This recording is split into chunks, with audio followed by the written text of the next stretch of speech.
की मोहम्मद से वफा तूने तो हम तेरे हैं, की मोहम्मद से वफा तूने तो हम तेरे हैं, ये जहां चीज़ है क्या लौहो कलम तेरे हैं। अल्लामा इकबाल की ये लाइनें हैं। तो इसके बाद एक लाइन ये भी है कि नबी चाँद हैं और तारे सहाबा। आज का दिन जुलूस यौमुन नबी सल्लल्लाहु अलैहि वसल्लम के साथ जुलूस मदह सहाबा है। ये हम जश्न नबी और सहाबा मना रहे हैं। हम हाजी अफजाल साहब को मदऊ करें, इसके पेशतर चंद बातें आप तक गोशगुजार कर दें। आपके हमारे नबी सल्लल्लाहु अलैहि वसल्लम को नबूवत मिलने से पहले भी और नबूवत मिलने के बाद भी सारी तालीमात अल्लाह ताला की तरफ से हैं। ना उनका दुनिया में चलने का कोई उस्ताद है, ना उनका दुनिया में पढ़ने का कोई उस्ताद है। उन्हें उम्मी कहा गया। उनको जो तालीम मिली वो हज़रत जिब्रील अमी से मिली। उन्होंने पहलवानी भी सीखी तो उनको ये किसी पहलवान को उनका उस्ताद अल्लाह ताला ने नहीं बनाया, जिसे अल्लाह ताला ने अपना महबूब बना दिया। दुनिया की कोई ताकत उसकी उस्ताद कैसे हो सकती है? उसको सिखाने पढ़ाने और चलाने वाली कैसे हो सकती है? उसने खुद अल्लाह ताला से सबक लेके दुनिया को सबक दिया और उस पैगाम इंसानियत को दिया जिसके लिए आज 144 करोड़ लोग इस दुनिया में उनके पैगाम को मानते हैं। आज दुनिया सिर्फ उनकी पैगाम की मुखालिफ है। आज उनके उस पैगाम से जिससे वो जुड़ के, चाहे यहूदी हो चाहे ईसाई हो, सबसे उन्होंने मेल जोल बढ़ाया। ये कौमी यकजहती का जलसा ये हमारी इजाद नहीं है, ये रसूल अरबी सल्लल्लाहु अलैहि वसल्लम ने किया था। उन्होंने मदीना में हिजरत के बाद सभी मजहब व मिल्लत के लोगों को इकट्ठा किया था, जमा किया था और कहा था तुम्हारा मजहब अपने तुम्हारे साथ, मेरा मजहब हमारे साथ, हम मदीना के रहने वाले हैं। अगर तुमको कोई तकलीफ होती है तो हम तुम्हारे साथ हैं, हमको कोई तकलीफ होती है तो तुम हमारे साथ रहोगे। इस मामले पर इस पे एक सुलह हुई थी, इस पे मोहब्बत की सुलह हुई थी। नबी ने सिर्फ मोहब्बत का सबक दिया, नबी ने सिर्फ ऐसे रास्ते बताए, नबी ने हमलावर के तौर पर दुनिया में जगह नहीं बनाई। इसलिए उनके मानने वाले किसी भी किताब में लिख दिया जाए हमलावर नहीं हो सकते। और जहां तक इस मुल्क की बात है, इस मुल्क में फैले हुए जो बिगड़े हुए हालात हैं, सियासत के बनाए हुए हालात हैं, ये मोहब्बत करने वालों में ये झगड़ा डाल देती है। दो लाइन की बात है कि मोहब्बत करने वालों में ये झगड़ा डाल देती है, सियासत दोस्ती की जल में मट्ठा डाल देती है, सियासत दोस्ती की जल में मट्ठा डाल देती है। और एक खूबसूरत सी बात ये कि रसूल अरबी सल्लल्लाहु अलैहि वसल्लम पर मदीना में पहुंचने के पहले भी हमले हुए, मदीना में पहुंचने के बाद भी हमले हुए और उससे लड़ने का नाम उन्होंने बताया। यही उनकी सुन्नत है कि जब कोई हमला करे तो बचाव करो, चाहे मैदान ओहद हो, चाहे मैदान बद्र हो, चाहे जो गज़वा खंदक हो, सभी जगह उन पे हमला किया गया। और जब हमलों से तंग आके सिर्फ एक लश्कर कशी हुई तो वही मक्का फतह हो गया जहां से हमले होते थे। और वहां पहुंचने के बाद उन्होंने जो इस्लामी दुनिया को सबक दिया वो सबक याद करने की बात है, मौजूदा अखबार पढ़ने की बात नहीं है। उनका सबक ये था कि जब वहां पहुंचे तो उन्होंने जो राजा जीतता था उस दौर में, किसी भी दौर में वो पहुंचने वाले को महकूम बनाता था, उसका कत्ल करता था, जवानों को गुलाम बनाता था, औरतों को रख लेता था और बूढ़ियों को कत्ल करा देता था। लेकिन वहां माफी का अमल दुनिया को अगर दिया तो नबी करीम सल्लल्लाहु अलैहि वसल्लम ने दिया। बहुत ज्यादा गुफ्तगू की गुंजाइश तो है लेकिन वक्त कम है। मैं अपने निगरान आला साबिक सदर मरकजी सीरत कमेटी, साबिक सदर मरकजी सीरत कमेटी बड़े भाई हाजी अफजाल अहमद साहब से दरखास्त कर रहा हूं और माजरत हाजी डॉक्टर तुफैल साहब से भी, हसीन बबलू से भी, शहजाद साहब से भी, अपने सभी भाइयों से कि जिनको बुलवा नहीं पाया, रमेश भाई, सबसे माजरत करते हुए अपने निगरान आला इज्जत माब अली जनाब हाजी अफजाल अहमद साहब को दावत दे रहा हूं। आज के कौमी जलसे की सदारत जो दूसरा इजलास हमारा शुरू हुआ उसकी सदारत डॉक्टर हाजी अब्दुल सलाम नदवी साहब हमारी स्टेज पर रौनक अफरोज है, इसकी सदारत कर रहे हैं। अभी आपने हमारे सदर मरकजी सीरत कमेटी के मदर आसिफ साहब ने अपनी थोड़ी सी गुफ्तगू आपके सामने जितना मौका मिला उन्होंने अपनी बात भी कही। उससे पहले स्टेज पे हमारे सीनियर एमएलए हमारे बड़े भाई इज्जत माँ वाली जनाब अरशद खान ने भी अपनी पूरी बात कही, एक अच्छा मैसेज दिया, एक अच्छी रोशनी डाली। वहीं पर हम अपने आज के मुख्य अतिथि कह लें, मेहमान खास कह लें, हमारे बीच दोनों मेहमान खास हैं, अरशद भाई भी और KP यादव। कौमी यकजहती में दोनों शरीक हैं, सीना बसीना बगलगीर भी हैं, दोनों हमारे मुख्य अतिथि हैं। एक सीनियर एक जूनियर है, दोनों बराबर हैं। कौमी यकजहती का नमूना देख लो, KP यादव के बगल में डॉक्टर अरशद खान भी है, अरशद खान के बगल में KP यादव। हमारे स्टेज पर सैयद मसूद मेहंदी साहब हमारे बड़े भाई, हमारे छोटे भाई अनवारुल हक खां गुड्डो जो इस कन्वीनर है हमारी कमेटी के, हमारे जनरल सेक्रेटरी फिरोज खान पप्पू साहब, हमारे साबिक सदर डॉक्टर हसीन बबलू, हमारे साबिक सदर साजिद अलीम जो हमारे भाई छोटे हैं, भतीजे भी कहें, हम उनको भतीजा भी मानते हैं ज़्यादा, लेकिन भाई तो अल्फाज स्टेज का है।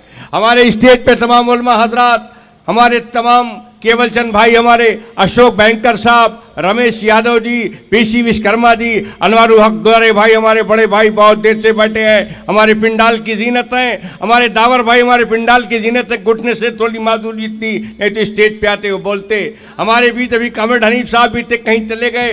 तमाम हमारे दोस्त डॉक्टर समीम साहब और तमाम साथी, तमाम नौजवान दोस्तों और साथियों, डॉक्टर तुफैल अंसारी साहब और हमारे स्टेज पर तमाम नौजवान बच्चे, हाजी अजमत खान और तमाम साथी जिनका नाम हम भूल रहे हैं, उन्हें माफ़ करें, वक्त की गुंजाइश बहुत कम है। मैं बराबर इस स्टेज से कहता हूं, आज हमारा 93 साल ये जुलूस हो रहा है, तारीखी जुलूस हमारा 93 साल पूरा कर रहा है। हमारे पास कुछ बच्चे आए कि हमें भी सदर बना दिया जाए।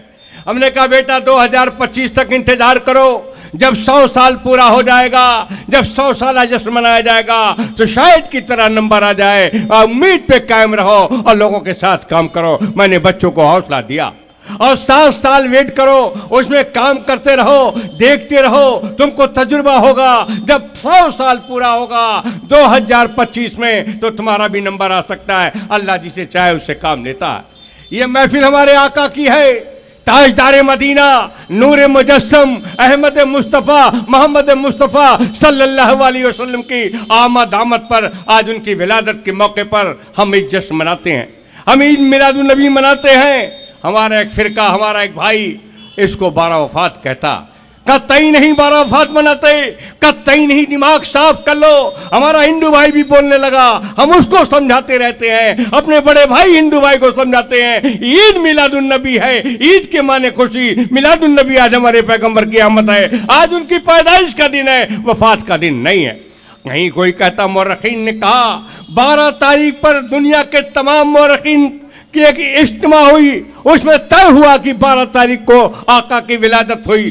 सुबह सादिक का वक्त था, दोशंबे का दिन था, मक्का शहर में आमद हुई, हमारे आका की आमद मक्का शहर में हुई। और दुनिया के तमाम पैगंबर कमोबेश ज़्यादातर शहरों में पैदा हुए, शहरों में आए हैं, मुख्यालय से रोशनी जाती है, कोई देहात में नहीं आया है, कोई बद्दू के घर नहीं आया है, जो भी आया शहर में पैदा हुआ है, जिसमें हमारे आका नामदार ताजदार मदीना, नूर मुजस्सम, अहमद मुस्तफ़ा, मोहम्मद मुस्तफ़ा सल्लल्लाहु अलैहि वसल्लम मक्का शहर में पैदा हुए। बड़ा कुफ्र था, बहुत बच्चियों को मार दिया जाता था, गाड़ दिया जाता था जिंदा। उस कुफ्र को मिटाने के लिए आए, कैरेक्टर पे काम किया है आका ने। 40 साल रब्बुल आलमीन ने रहमतुल लिल आलमीन का इम्तिहान लिया है कैरेक्टर पर, किरदार पर। उनसे तब उनको एक मोहसिन इंसानियत का लक़ब मिला, मोहसिन इंसानियत कहा गया उनको, इंसानों की फलाह के लिए काम किया है। वो पैगंबर जिनके लिए मस्जिद नबी में सारे फैसले हमारे आका करते थे। मस्जिद KP भाई, मस्जिद नबी में आप बैठते थे और सारा फैसला मस्जिद नबी में होता था। यहूदी भी आते थे, नसारा भी आते थे, जो उस वक्त ईसाई भी थे। एक यहूदी आ गया, बात करते करते उसने पेशाब कर दिया। जैसे ही उसने पेशाब कर दिया तो हमारे यहाँ दूसरे खलीफा हज़रत उमर फारूक रज़ियल्लाहु तआला अन्हु ने तलवार पे हाथ ले गए। आका ने रोक दिया, वो जा रहे थे तलवार निकालने, रोक दिया। और हमारे आका का कैरेक्टर देखो, उन्होंने खुद उसको कहा कर लो कर लो। और जब उसने कर लिया तो उन्होंने खुद धुला, पोछा और साफ किया।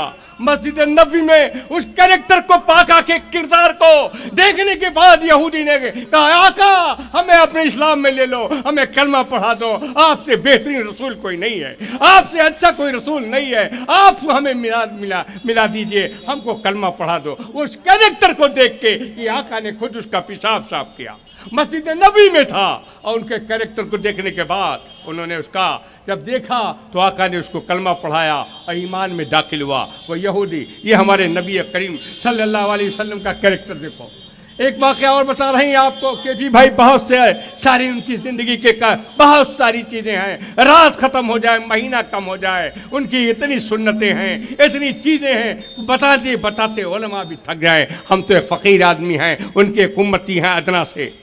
एक आदमी नाबीना था, नमाज पढ़ने के लिए उसको रास्ते में तकलीफ़ होती थी, तो आका नामदार ताजदार मदीना से पूछा, ए आका हम नाबीना हैं, हम मस्जिद में नहीं जा सकते, हम गिर जाते हैं, पड़ जाते हैं, रास्ते में कंकड़ पत्थर मिलता है।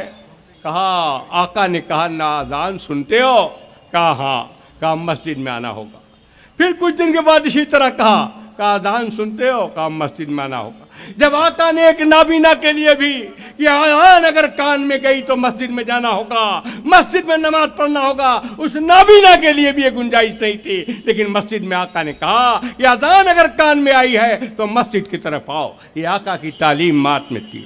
आका हमारे बहुत सी सुन्नत उनकी है, लेकिन मुसलमान भाई हमारा मिठी सुन्नत बहुत जानता है उनकी, और कड़वी सुन्नत पे ज़रा कम अमल करता है। मिठी सुन्नत है, रमज़ान शरीफ में बढ़िया बढ़िया माल अपने सामने मीठा मीठा रख के अच्छा हाथ कहाँ तक जाएगा खा लेता है, लेकिन कड़वी सुन्नत उसको नहीं मालूम कि बेवा पर यतीम पर हाथ रखना, बेवा के बच्चों को पढ़ाना, बेवा यतीम मिस्किन को पर हाथ रखना, उनकी तालीम पे खर्च करना, उनकी शादी ब्याह करना, उनके साथ खर्च करना, ये कड़वी सुन्नत थी आका की। जरा इस पर भी मुसलमानों अमल करने की जरूरत है। करते हैं आप, लेकिन जितनी परसेंटेज में होना चाहिए उसमें कहीं कम है। बर्नार्ड शॉ ने कहा कि दुनिया का सबसे सच्चा मजहब इस्लाम है, दुनिया का सबसे सच्चा मजहब इस्लाम है। इसका नबी सच्चा, इसका अल्लाह सच्चा, इसका तमाम तालीमात इनके नबी की सच्ची, लेकिन वाह वही उन्होंने घुमा दिया जरा सा बर्नार्ड शॉ ने। कहा इसका फॉलोअर सबसे बदतरीन है, वो खुद इस्लाम को नहीं समझता।